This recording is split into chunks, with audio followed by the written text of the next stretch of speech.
I'm riding in a massive black pickup truck as it bounces over a logging road. We're on gated and locked private timberland in a secret location out on Washington's Olympic Peninsula. In the driver's seat, a wiry and bearded Shane Corson keeps his hands lightly on the wheel. And behind me, producer Kelsey Ray juggles a pile of recording equipment. So how many times have you been out here? I've been out here a lot. Do you still get excited when you come out? Every time, yeah. Because almost every time I've come out here, I've just discovered something new. Something always jumps out at me. Here we are.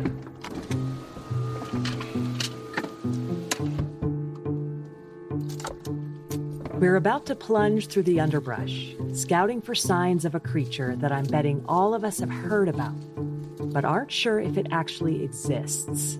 I'm pretty excited about this. You know, we're going somewhere where a lot of people just haven't had access, so we're getting to see something that a lot of people haven't seen, who probably would kill for this. So I'm getting my boots laced up. We have the bug spray. Yeah. You gonna get me? Yep. My hands up. All right, I think we're good. Let's start moving. We're surrounded by huge leafy huckleberry bushes and rhododendron in full bloom. Pine trees tower above us.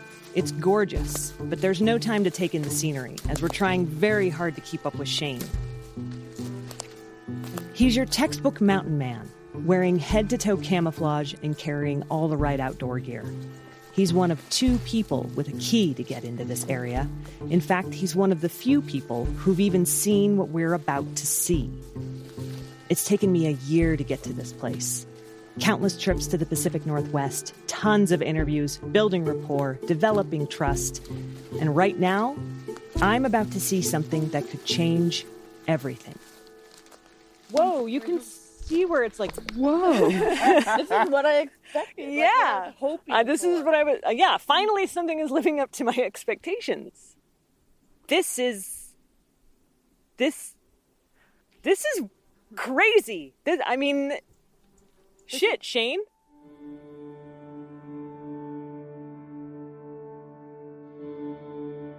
My name is Laura Krantz. I'm a journalist. I used to work for NPR. I believe in science and logic and rational thought. And I've got a story for you. It's a story of what's beyond the light of the campfire, one of chasing shadows and searching for clues. It's a tale of fascination, maybe even obsession. A story that you might think is crazy. And, well, there's no way around this. It's about Bigfoot. That's right, I said Bigfoot. This is Wild Thing. A series about Sasquatch, science, and society. A creature that people say they've seen. What was it, Dad? What was it?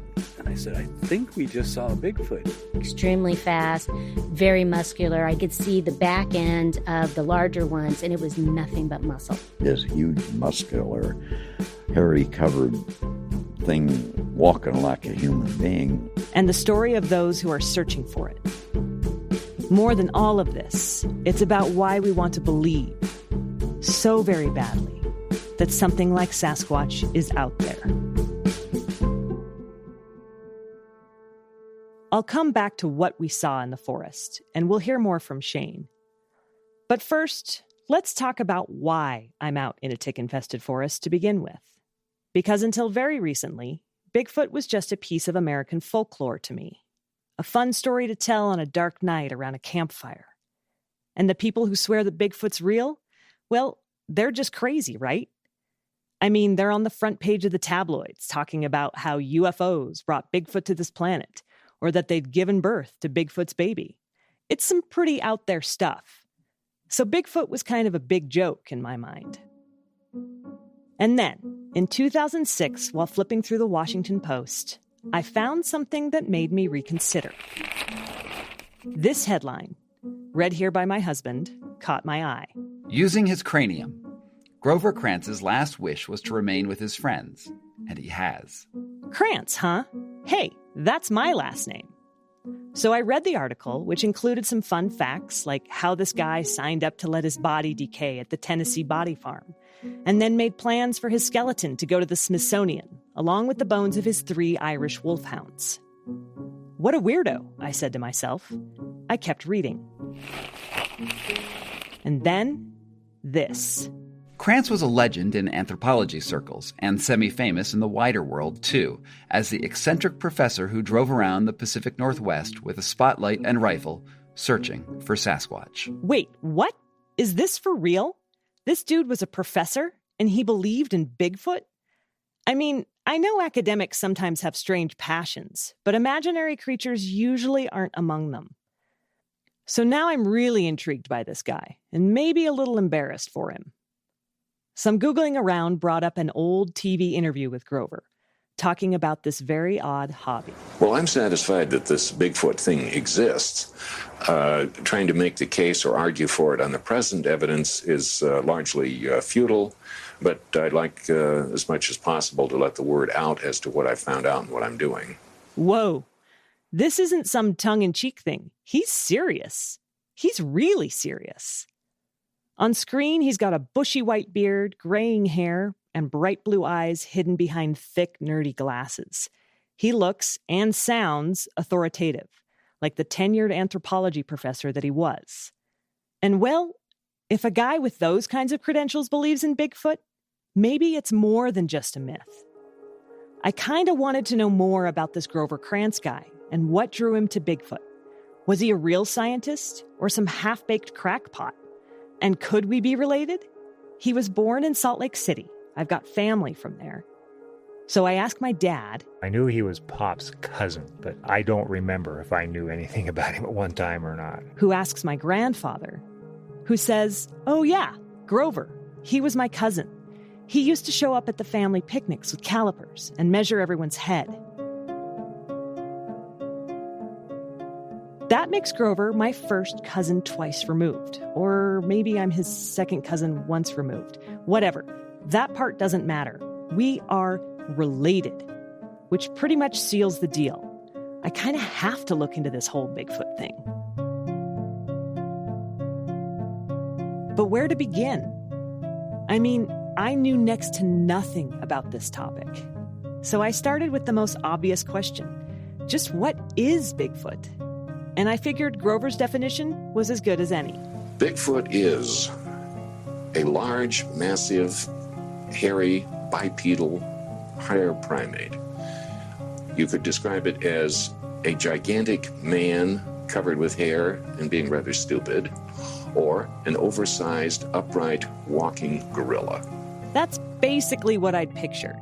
Still, I needed more details, and I started looking around. And wow, I was blown away by how much was out there.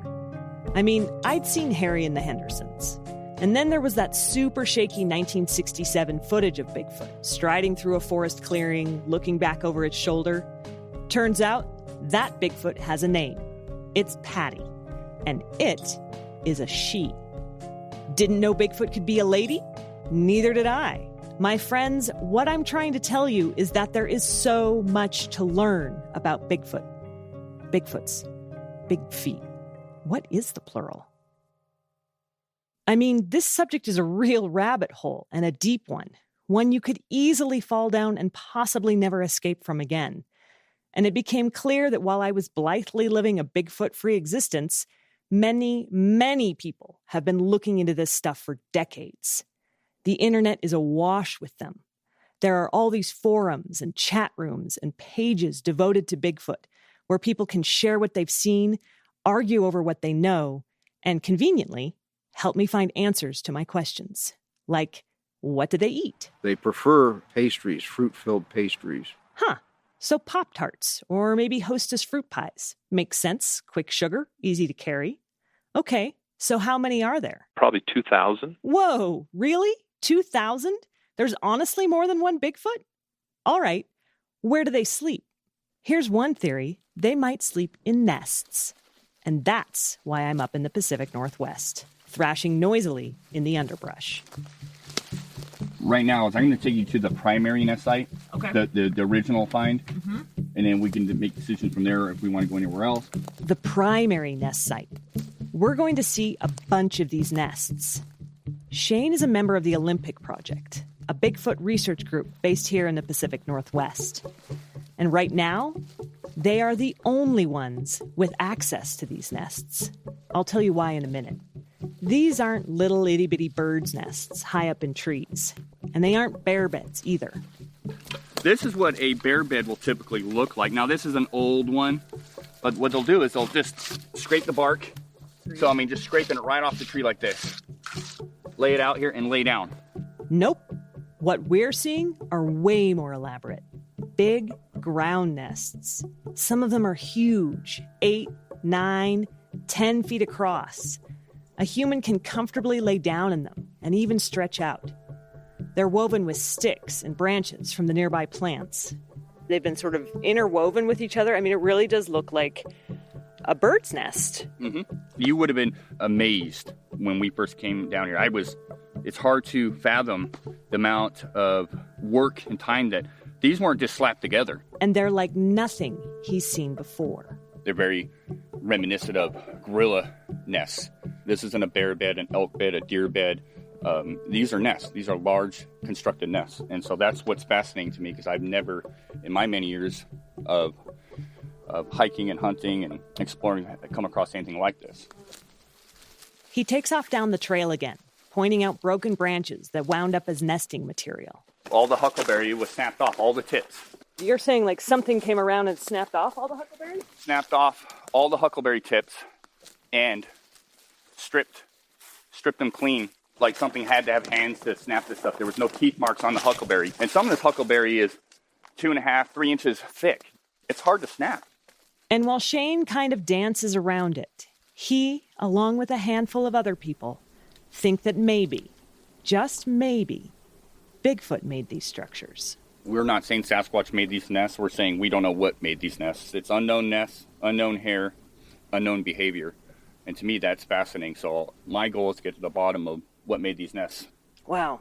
So you said you brought out wildlife experts to come out and look at this stuff. Like, who has come out here that's sort of maybe outside of the mainstream Bigfoot people? I personally was not with them, but there was 2 bear biologists that have taken a look at this, and I can't actually say their names, but they've looked at this and said this is not bear behavior that they've ever seen. And you can't say their names because they don't want to be associated with Bigfoot stuff? Do I want to be associated with Bigfoot stuff? To my knowledge, yes. Yeah. And I think it's just because of our association, guilty by association.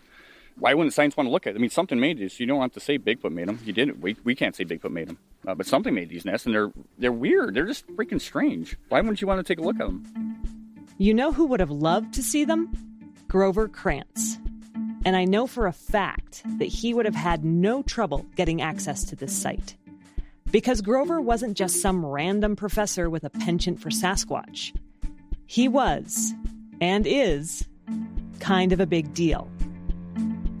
Like I said earlier, I didn't know the man or anything about it. But in a year of researching this project and interviewing people who did, I have learned a hell of a lot.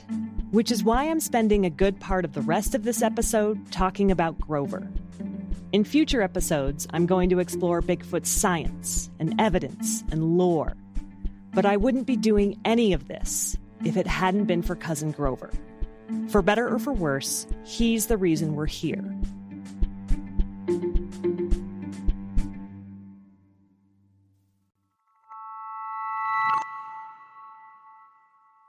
Despite the fact that Grover died back in 2002, he's still a legend in the Bigfoot community. His work remains the foundation for the more serious side of Sasquatch research. But even Grover publicly admitted that he started out as a skeptic. Did I think they were real? No way. I was here at Washington State University for about 2 years before I finally got hold of some direct information. A pair of footprints. One of them was obviously crippled. That set of footprints, found in 1969 outside an old mining town in northeast Washington, changed his mind. In Grover's professional opinion, they were too realistic to ignore. The design of foot that's implied by the crippling was exactly what you would expect for a creature about 8 feet tall and enormously heavy. If somebody faked that and put all these subtle hints of the anatomy design in that. He had to be a real genius, expert at anatomy, and very inventive and original thinking.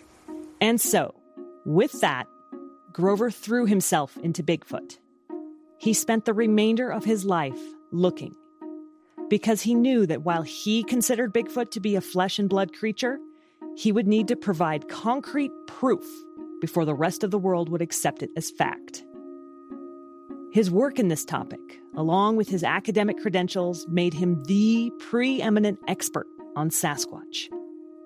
Now, Bigfoot scholarship is, surprise, a very small field. So maybe it's not that hard to be preeminent. But it was something he pursued publicly, at risk to both his personal and his professional life. Bigfoot wasn't particularly popular with the anthropology faculty at Washington State University. That's where Grover had tenure. Even the chair of anthropology, who was a friend, said Grover was seen as an embarrassment to the department. His obsession seriously delayed his academic career and almost cost him a promotion. He's still the butt of jokes in anthropology circles. But Grover's students loved him. He just cared about his students. Brilliant and lovely and a wonderful man and a loving guy. Just cared about people who were serious about what he was studying. They described his courses to me as exhaustive, thorough, meticulous, organized. Former students said they learned a tremendous amount. He mostly played it straight in the classroom and only gave one scientific lecture on Bigfoot every year as part of his Anthropology 101 course. That was enough to hook students like Chris Spencer. He's shaped my opinion of Sasquatch. Chris went to Washington State in the 1990s. We met at a Bigfoot campout in Oregon. Yeah, a Bigfoot campout. More on that later. But when he realized I was related to Grover, he immediately started talking about how Grover's class was one of his favorites. That one Bigfoot lecture turned Chris from just another anthropology student into a believer. I'm one of those people, I'm totally on the scientific side of it. It's flesh and blood. I don't believe Sasquatch has supernatural powers or anything like that. And my whole opinion of Sasquatch is kind of based upon Grover's opinion of it. He was one of many people who cited Grover as their entry point to Bigfoot, their guide for studying the beast. Why? Well, Grover took a very scientific approach to the evidence, and he established how scientists should study Sasquatch if they take it seriously. He analyzed footprints for anatomical accuracy, dismissing many as fakes. He constructed biomechanical models and considered the creature's evolution using the latest anthropological findings. He took something that seemed like total nonsense and applied the same rules that he would apply to any other scientific inquiry. His approach to the Bigfoot question was, as one former grad student put it, typical Krantz. I mean, everything he did was thorough and logical. Totally runs in the family. And speaking of family, this was a man completely devoted to his work and his Irish wolfhounds. And the dogs are important. I'll talk about them in a future episode. But somehow he found the time to get married. 4 times, to be exact. I don't know much about his first 3 wives, but you could say it was Bigfoot who introduced Grover to his 4th wife, Diane Horton. Back in the 1980s, she was living in Denver, having finished her master's in biology. She was already curious about Bigfoot when she read about Grover's work. I saw Grover's name in a newspaper, and so I wrote to him, because it said he was a professor, and I'd never heard of anybody who was in academia that said anything positive about Sasquatch. They exchanged letters and then finally met in person. When they married, Diane helped Grover with his Bigfoot research, which involved overseas travel to the Soviet Union and China to discuss Bigfoot's distant cousins. And there were road trips around the Pacific Northwest conducting interviews with eyewitnesses. We went to interview this guy who had seen Bigfoot. And he was this backwoodsman type farm boy, just humongous guy, probably 250 pounds, all muscle. And he said that he was out there hunting deer. And he saw one. A Bigfoot. He said he'd never seen anything so big. And he says, I shit my pants. And he blushed.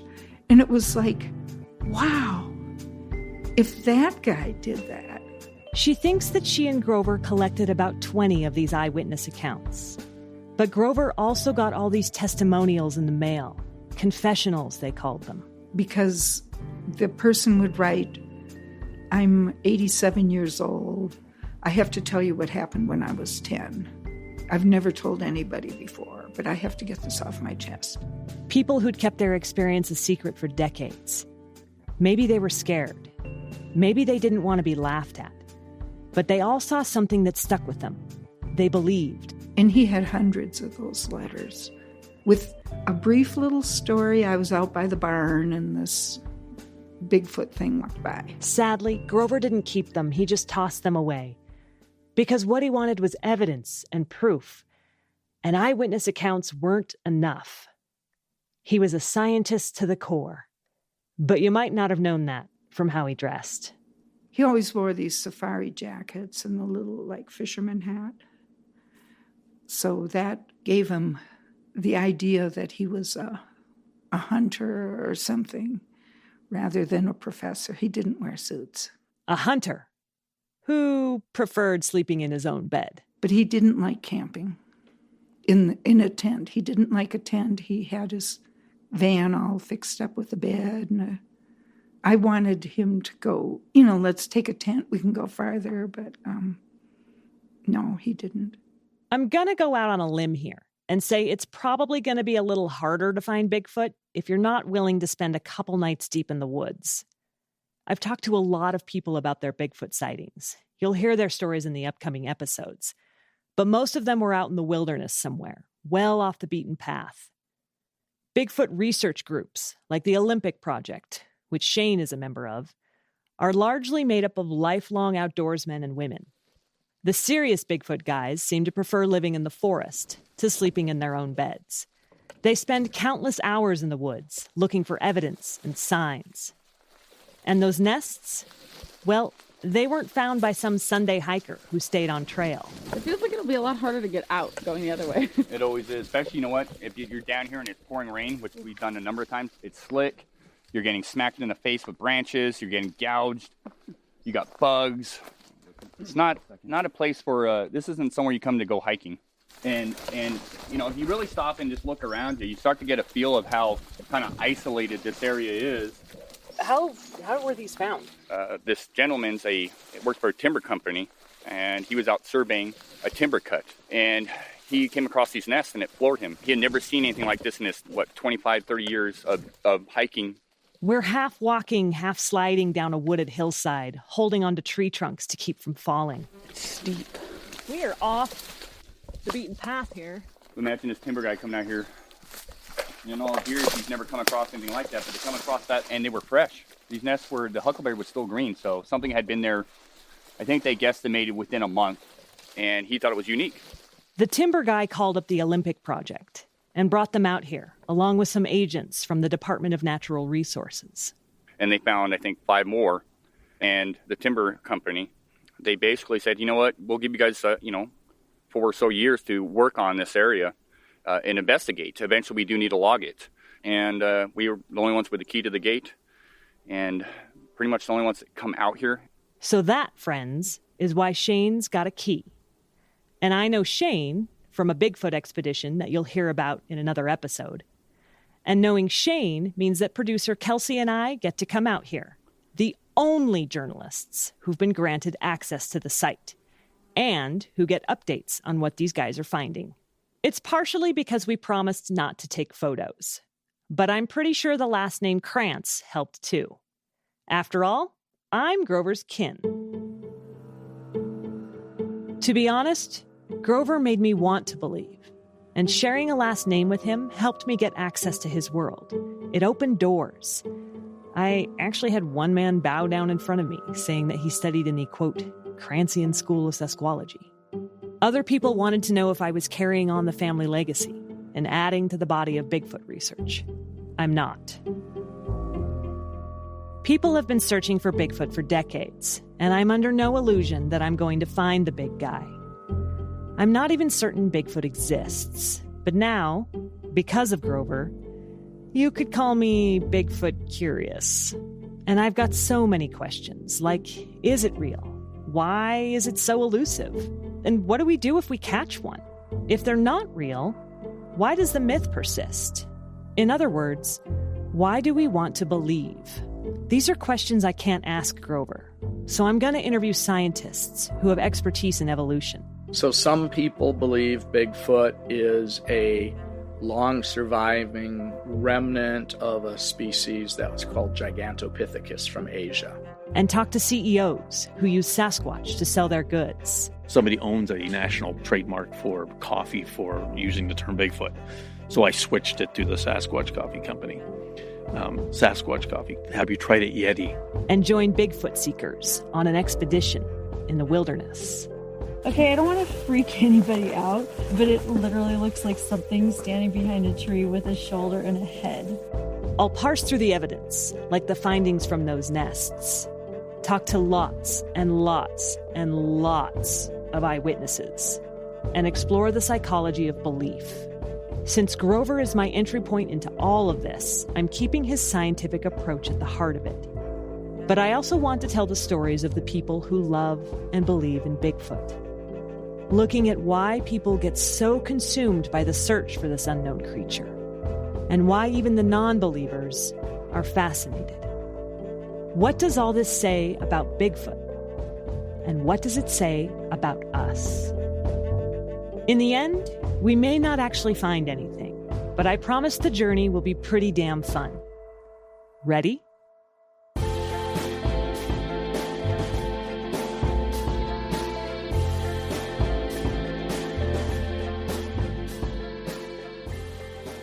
Love this show? Want to show that love? Leave us a rating wherever you get your podcasts. This really helps us get the word out about Wild Thing. Also, make sure you check out our website, wildthingpodcast.com. That's Wild Thing Podcast, all one word. If you see Sasquatch in the wild, make sure to snap a photo, blurry or otherwise, and share it using the hashtag WildThingPod. This podcast is a production of Foxtopus Inc. Wild Thing is created, reported, and produced by me, Laura Krantz, with help from Kelsey Ray. Alisa Barba is our editor. Scott Carney is our executive producer. Our music is composed by Ramtin Arablouei and mixed by Sanaz Meshkinpour.